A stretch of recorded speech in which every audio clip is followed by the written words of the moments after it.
আমি ডক্টর সজীব সাহা, একজন vertigo and balance specialist.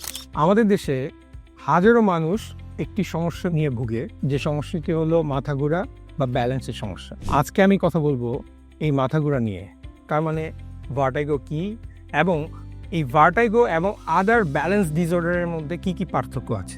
মাথা ঘোরা হলো আমাদের শরীরের একটি অনুভূতি, যে সময় আমরা অনেক সময় মনে করি যে আমাদের শরীর আমরা নিজেরা ধরে রাখতে পারতেছি না, অথবা আমাদের চারিপাশে সব কিছু ঘুরছে। আসলে কিছুই কিন্তু ঘুরছে না, কিছুই নড়ছে না, কোনো কিছুই পরিবর্তন হচ্ছে না, কিন্তু আমার মনে হচ্ছে এরকম একটা সমস্যা আমার শরীরের মধ্যে আছে। এই মাথাগুলো নিয়ে যখন পেশেন্ট আমার কাছে আসে, রেগুলার একটা সমস্যা বলে মাথা ঘোরায় বা ভার্টিগো। তো আমরা একটি ব্রিফ হিস্ট্রির মাধ্যমে এই মাথা ঘোরার কারণকে আগে বের করি। কারণ অনুযায়ী যদি আমরা এই মাথা ঘোরার ডায়াগনোসিস করতে পারি, তাহলেই সম্ভব একটি প্রপার মাথা ঘোরার চিকিৎসা পেশেন্টকে দেওয়া। মাথা ঘোরার সাথে যে সমস্যাগুলো নিয়ে পেশেন্ট আমাদের কাছে আসে, তার মধ্যে সবচেয়ে কমন হলো ঘাম হওয়া, বমি ভাব, বা মাথা ঘোরা হলে যেটা হয় খুব এংজাইটি তৈরি হয়। আসলে এই মাথা ঘোরার যে সমস্যাটা আসলে আমার কোনোদিন হয় নাই, কিন্তু পেশেন্টের অনুভূতিতে আমি বুঝি খুবই বিপজ্জনক একটি অনুভূতি। একটা অনেক দূর থেকে যদি, অনেক উঁচু থেকে যদি আমরা পড়ে যাই,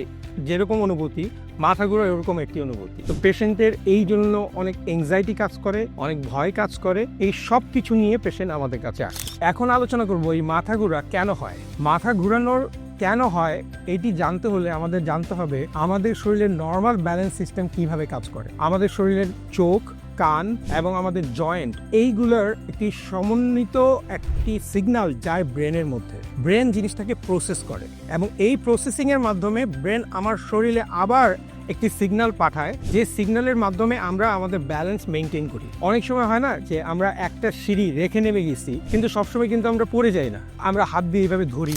তখন ব্যালেন্স সিস্টেমটা ধরে রাখার জন্য ব্রেন আমাদেরকে বলে ব্যালেন্সটাকে ধরার জন্য বা ব্যালেন্সটাকে রক্ষা করার জন্য। যদি আমাদের এই কান, চোখ বা জয়েন্ট থেকে সিগন্যালটা ভালোভাবে না যায়, কোনো রোগ বা কোনো অসুখের কারণে যদি সিগন্যালটা পরিপূর্ণ না হয়, আমার ব্রেন কিন্তু জিনিসটা প্রসেস করতে পারে না। ব্রেন ওইভাবেই জিনিসটা আমার শরীরে আবার পাঠায় অসম্পূর্ণ একটি সিগন্যাল, যে সিগন্যাল দিলে আমরা অনেক সময় এক্সট্রিম কোনো কন্ডিশনে, ধরেন আমি একটু একটা গর্ত পা দিছি, যার ব্যালেন্স ভালো সে কিন্তু পড়বে না, কিন্তু যার ব্যালেন্স খারাপ সেই পড়ে যাবে। এই হলো কারণ যে আমার ব্যালেন্স সিস্টেম নষ্ট হওয়ার মূল সমস্যাগুলো তৈরি হয় আমার শরীর থেকে। অনেক সময় রুগীরা বা রুগীর লোক জিজ্ঞেস করে যে আমরা কখন ডাক্তারের কাছে যাব। ডাক্তারের কাছে তখনই যেতে হবে যখন দেখা যায় যে মাথা ঘোরা আমার শুরু হয়েছে, কিন্তু ধরেন 7 দিন বা 10 দিন এর মধ্যে শেষ হচ্ছে না, বারবার হচ্ছে। আমার দেখা যাচ্ছে এই মাথা ঘোরার কারণে আমার যে দৈনন্দিন যে আমার কাজ ব্যাঘাত ঘটছে, কোনো কাজে আমি কনফিডেন্স পাচ্ছি না, আমার রেগুলার অ্যাক্টিভিটি ব্যাঘাত ঘটছে। তখন